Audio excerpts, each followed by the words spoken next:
amafaranga y'amarundi angana n'imiliyaridi 52 miliyoni majana indwi na 62 n'ibihumbi majana 683 niyo akenewe kugira ngo rusansuma nkuru y'abanyagihugu uburaro uburimyi n'ubworozi mu Burundi yo mu bihumbi 2022 ishoboke. Ivyo vyashikirijwe na Nicolas Ndayishimiye akaba ari umuyobozi mukuru w'ikigo Istebu hari mu mwiherero watunganijwe n'ubushikiranganje bw'ubutunzi mu ntumbero yo kuganira n'abasanzwe bafasha Burundi kugira ngo basabe intererano kubijanye n'ubuhinga hamwe n'uburyo mu ntumbero y'igikorwa cyo rusansuma nkuru y'abene gihugu uburaro uburimyi n'ubworozi. Hari kuri uyu wa 28 gitugutu uyu mwaka muri Royal Palace Hotel.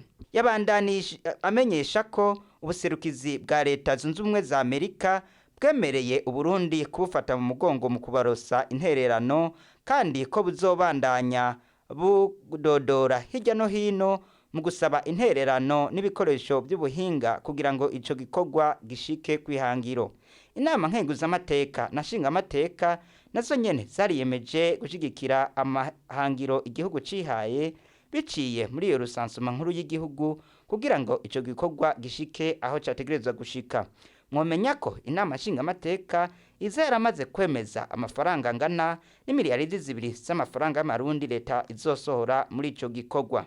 Tworangiza tumenyesha ko ibirori byari byatewe iteka n'abategetsi batandukanye barongowe na nyene cyubahiro umushikiranganje wa mbere akaba ari nawe arongoye umugambi w'igihugu ujejwe rusansuma y'abene gihugu uburaro uburimye n'ubworozi.